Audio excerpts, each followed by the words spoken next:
Environments illuminate a scene by combining high dynamic range images and complementary lighting settings.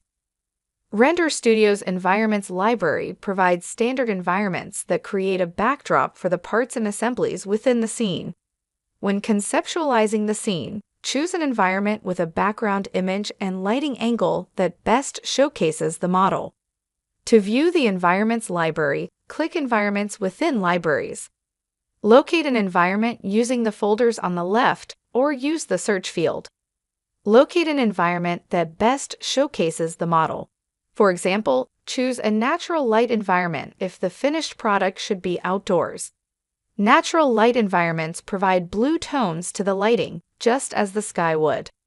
There are two ways to apply an environment to a scene.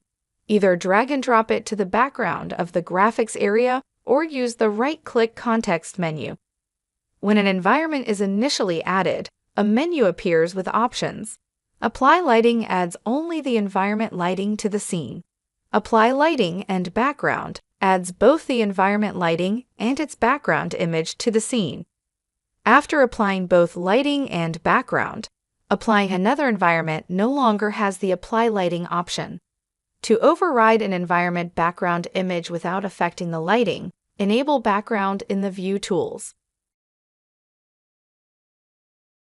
Lighting plays a significant role in producing high-quality renders, so it is worth taking time to familiarize yourself with the various environments and lighting they provide.